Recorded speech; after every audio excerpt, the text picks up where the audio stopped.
Salve, jovens! Meu nome é Bruna e hoje eu e o Lucas vamos falar sobre Escola dos Análises. Primeiro é importante entender que quando falamos Escola dos Análises, não é uma escola como nós estamos acostumados, como nós conhecemos.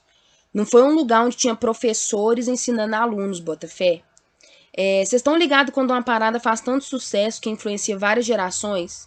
Era mais ou menos assim. O termo escola, nesse caso, é tipo isso, por ter influenciado e mudado a forma que vemos a história. O bagulho todo ficou conhecido como Escola dos Análises. Então, a Análise foi uma revista fundada em 1929 na França por dois historiadores, o Lucien Febvre e o Marc Bloch. Os caras estavam bolados, cara, com uma predominância da história política na década de 1910 e 1920, que eles acreditavam ser uma história de análise muito superficial, onde a história era muito focada nos jogos de poder e nas relações das nações. E isso fazia com que fosse deixado de lado os indivíduos que não eram políticos ou grandes influenciadores nos lugares em que viviam. Isso fazia com que fosse uma história de eventos e só grandes coisas que estavam acontecendo. Para esses dois caras, o Marc Bloch e o Lucien Febvre, os seres humanos eram complexos na maneira de pensar, agir, sentir, e ignorar isso reduzia a história humana apenas a jogos de poder e não permitia que a gente pudesse entender a sociedade e os seres humanos. Para eles, os jogos de poder era reflexo de algo muito maior e muito mais complexo. Então, esses caras, eles defendiam que a liberdade humana e a individualidade não eram coisas que deveriam ser separadas ou vistas como contrárias.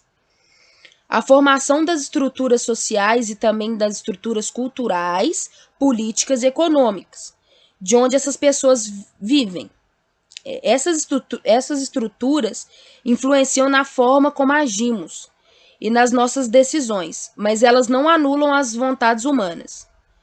Para os caras, para os análises, era possível trabalhar no meio termo entre o condicionamento social e na escolha individual, sem que isso soasse como contraditório ou fosse contraditório. Ou seja, é possível pensar nas obrigações que temos como sociedade e, ao mesmo tempo, respeitar as escolhas que fazemos. Bota fé?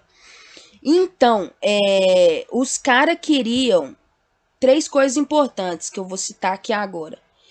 Substituir a história narrativa tradicional por uma história problema. O que é isso? Que parada é essa? Que ao invés de fazer uma história que só conta os eventos e os fatos, a história deveria responder questionamentos que ela mesma deveria fazer.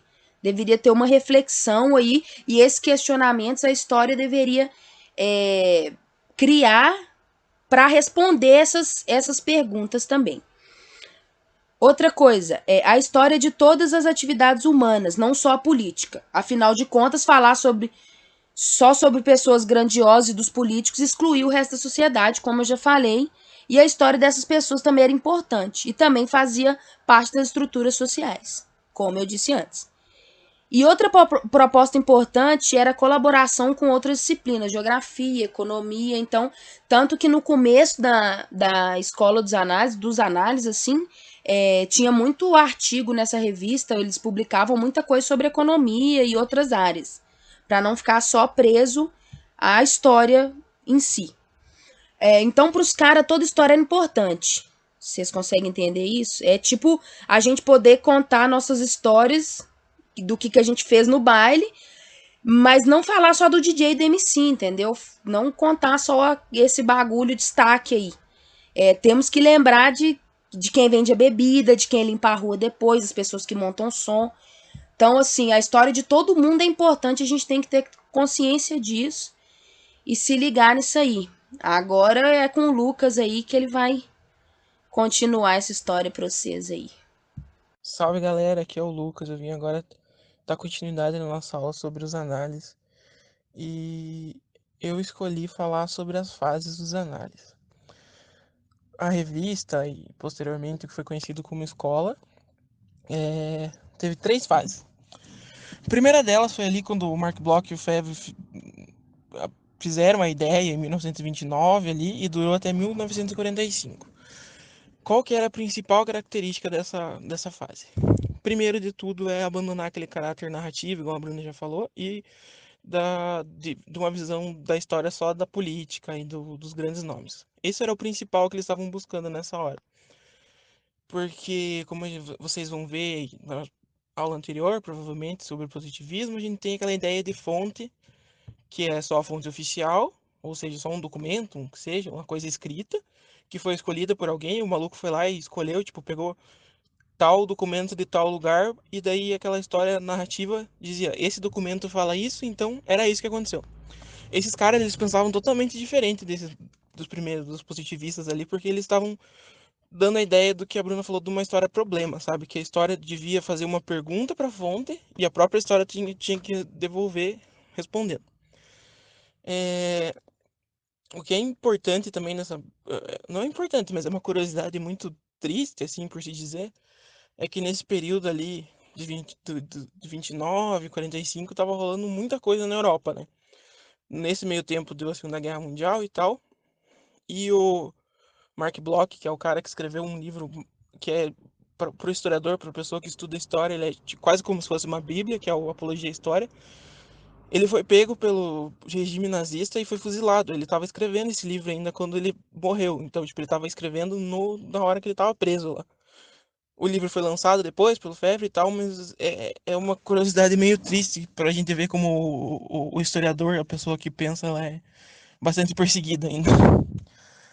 A segunda parte do regime não, dos análises ali, durou de 45 até 68. E como eu falei do Mark Bloch e do Fevre, eu escolhi falar sobre um cara da segunda geração. Esse cara que ficou conhecido como se fosse o diretor ali da revista e tal, era o Fernando Brodel. Por que ele é tão importante nessa ruptura ali, nessa quebra que a gente tem agora depois do Mark Bloch e do Lucian Febvre? Os caras abriram caminho, assim, tipo, largaram a bomba, assim, e daí continuaram escrevendo e tal. E isso abriu mais um monte de caminho pra galera que vinha depois. O Brodel, por exemplo, ele pegou essas ideias do Mark Bloch, do Fevre, de tirar, não de tirar, mas de dar uma vista de lado para a história política, e ele decidiu fazer uma história que abrangesse basicamente quase tudo que o ser humano fez. As obras do Brodel são gigantescas, são tipo Bíblia, assim, gigante mesmo, o cara surtado da vida, porque ele queria fazer uma história quase que incluísse todos os aspectos da vida humana, sabe? Por exemplo, ele falava no seu livro de geografia, da economia, da política, da cultura, da religião, ele queria englobar tudo e fazer tipo um trabalho completíssimo sobre aquela sociedade, sobre aquele período que ele estava vendo. E isso foi um marco da segunda geração, assim por assim dizer, sabe? Ele fez essa mudança ali, que hoje em dia a gente conhece como uma longa história, que seria tipo a história tempo pra caralho, assim, sabe? Que se pensa, nossa, é muito tempo, é muito grande o número das fontes e de coisas que o cara estudou. E essa foi uma das principais mudanças também. Porque antigamente a gente tinha essa história factual ali, que era só dos fatos, grandes fatos, era o fato marcava uma coisa, o fato marcava outra. E daí com essa longa história o Brodel fala, tipo, cara, às vezes nem é tantas coisas que mudam, assim, quando a gente vê pra um olhar maior, assim, quando a gente se distancia, assim, sabe? Quando você olha mais de longe pra história. E esse cara foi do principal nome da segunda geração. A terceira geração começa em 68 e muita gente diz que provavelmente eles acabaram em 1989, assim, acabaram e tal, mas é discutível ainda e tal. Essa geração já é uma geração que já tá meio consolidada, a galera já tá ligada em tudo que veio de novo e tal. E como é muito difícil já a gente falar agora do nome de alguém pelo simples fato que a história se fragmentou, ou seja, tipo, ela pulverizou, assim, você pega um negócio daqueles de álcool gel agora e pulveriza, assim, você pensa que cada pedacinho de água, aquele negocinho assim, é uma pessoa estudando de um jeito e vendo uma fonte e vendo a sociedade de um diferente aspecto. É, Nesse momento a gente não pode afirmar um grande nome, assim, tipo, a gente tem, por exemplo, o Le Goff, que é É, é uma pessoa que é ligada diretamente ao Fevre e o Mark Bloch, ele estudou com eles e tal, mas a gente não tem uma pessoa que seja, tipo, igual eu falei do Brodel, que seria um diretor da revista. Ele é um cara muito foda, que escreveu uns livros bem nessa pegada ali agora da fragmentação, que ele escolhe as coisas e vai na visão dele. E nesse momento ali, dessa ruptura, já ali, tá tudo consolidado, eles começam a surgir ainda algumas coisas mais novas ainda, tipo, coisas que antes na história eram impensáveis, assim. Essa terceira geração preza muito para esse rolê de olhar por outras perspectivas e ver outra, outra disciplina, assim. Por exemplo, tem muito de história geográfica ainda, e daí tem psicanálise, tem um monte de coisa que a gente não pensava ainda quando, se você fosse estudar de uma forma positivista. Como a gente já viu ali, essa ruptura dessa quebra das fontes ali, basicamente diz que quase tudo agora é fonte. Então, se eu quiser estudar, por exemplo, igual a Bruna citou, a história do MC e a história do DJ, a gente pode estudar esses caras, mas a gente pode estudar também a galera que limpa o chão, fazendo uso de uma fonte que eles vão dar pra gente, que não é uma fonte dita oficial, como por exemplo um DJ tem, o flyer, as coisas do evento e coisa do tipo, a filmagem, mas ele vai dar um outro tipo de fonte pra gente, então a gente vai conseguir fazer com que essa história dele seja ouvida também. É, é isso que eu acho importante dos análises pra gente falar. É os caras que chegaram com o pé na porta, assim, quebraram tudo e meteram o dedo na cara da galera, basicamente, falando que a história não deveria só ser de pessoas grandes, dos grandes nomes, tipo do Napoleão, dessa galera assim, sabe? Que todo mundo tem uma história, todo mundo produz história, qualquer coisa que você faça é um ato histórico, que você tá fazendo na sua casa agora é um ato histórico, sabe? Então, tipo, é um fato histórico, a gente não pode tirar isso do olho da história, porque isso é excluir pessoas, e as pessoas não podem ser excluídas da história, porque a história foi feita para estudar o a ação do homem no tempo, como diz o Mark Bloch nesse livro da Apologia da História. Então, por que que a gente tem que resumir a história dos homens ou das mulheres nesse sentido ao só os caras, assim, sabe? Tipo, os caras, os bambambam, os pica lá. É, a gente tem que olhar pra de baixo para cima também e ver que a galera ali que não estava produzindo as fontes ditas oficiais, que não estava envolvida nos grandes eventos, também tem história, cara. Nessa terceira fase dos análises ali, a gente percebe também que nesse momento entra um pouco da perspectiva de gênero na história. Que antes já tinha mulher escrevendo e tal, mas ali começa a ser colocado a visão da mulher da sociedade, sabe? Tipo, todo mundo hoje em dia sabe, cara, que a visão de uma mina é totalmente diferente da visão do humano numa sociedade, assim. A gente tem essa discrepância muito grande até hoje. As mulheres sofrem preconceito pra caralho ainda.